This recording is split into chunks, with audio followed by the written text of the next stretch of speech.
We will now review defense mechanisms of the body.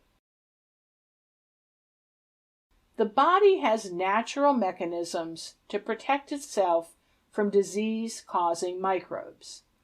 There are two defense mechanisms, internal and external.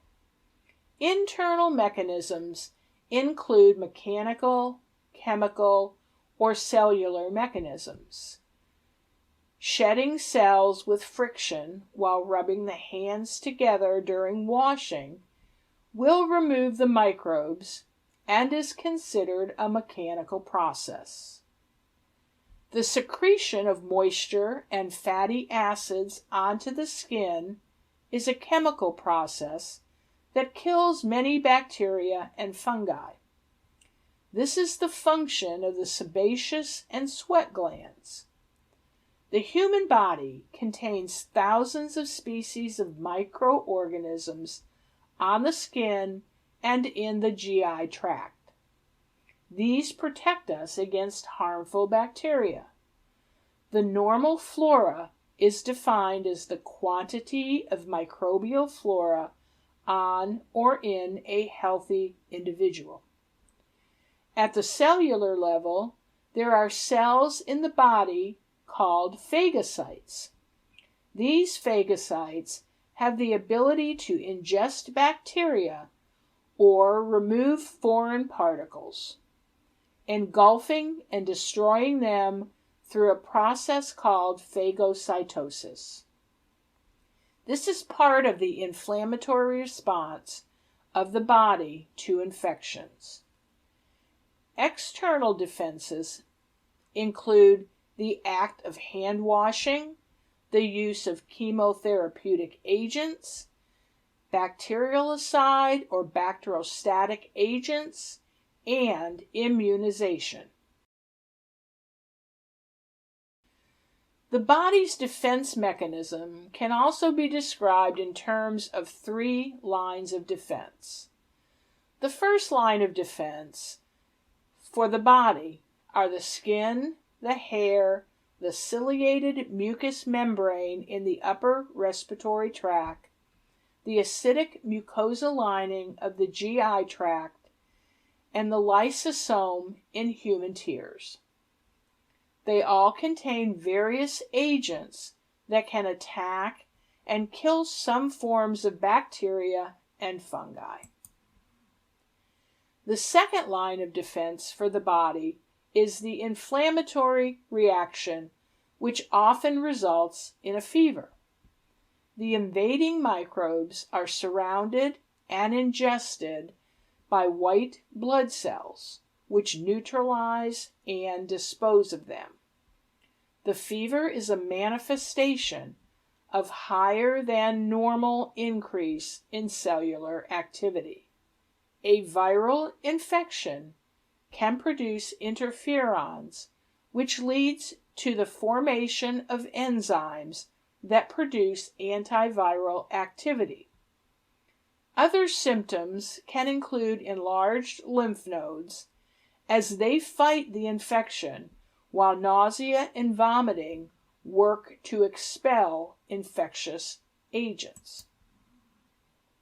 The third line of defense is the formation of antibodies in an attempt to destroy invading antigens. Antibodies provide immunity from further infection and can be found in human tears, saliva, and colostrum in breast milk. Immunization is the process of creating immunity to a specific disease in an individual.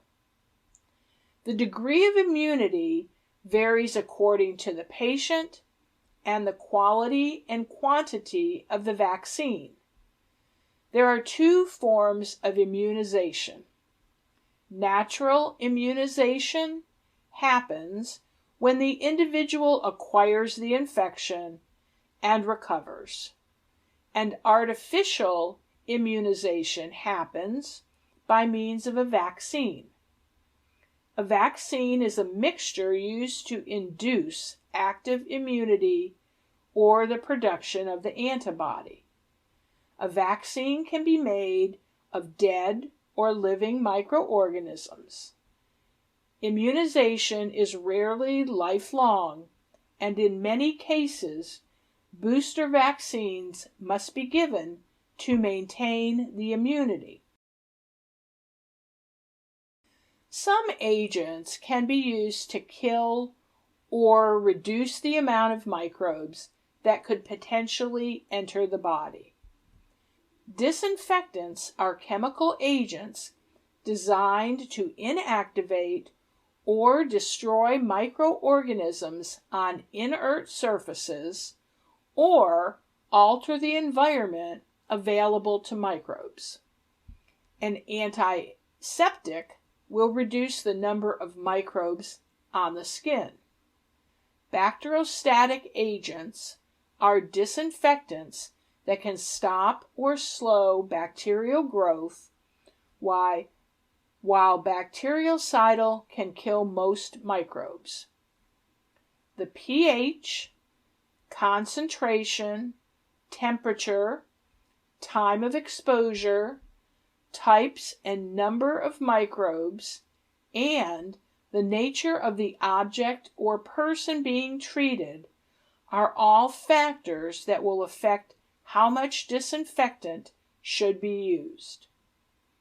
Most bacteria grow best around neutral pH values, 6.5 to 7.0. Therefore, an acidic or alkaline environment is generally not conducive for bacterial growth. Higher concentration of bacteria will require a higher volume of disinfectant. Most bacteria do not like extreme temperatures. The operating rooms are deliberately kept cold to reduce the growth of microbes. In order to effectively kill the targeted microbes, the agent must sometimes be applied for a specific length of time, and the type of agent used will depend on the types and number of microbes. The last factor to consider is the nature of the object or the person being treated.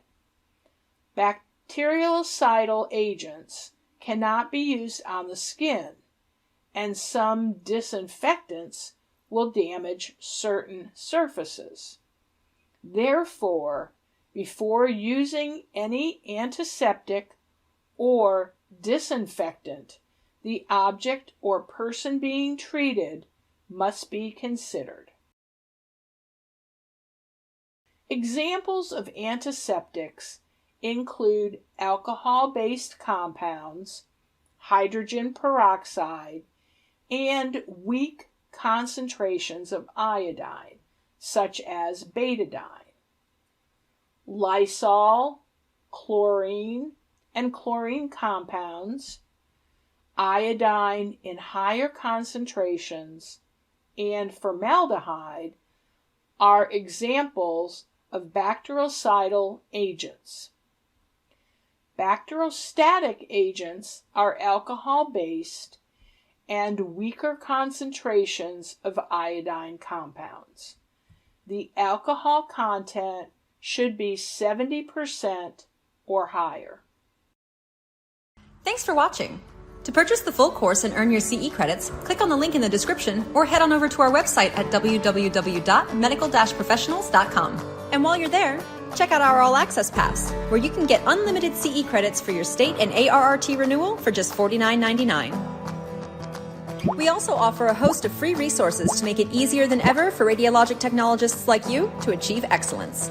Check out our free Radiology CE webinars, clinical reference guides, and free CE courses on our website today. Be more than just certified. Choose medical professionals.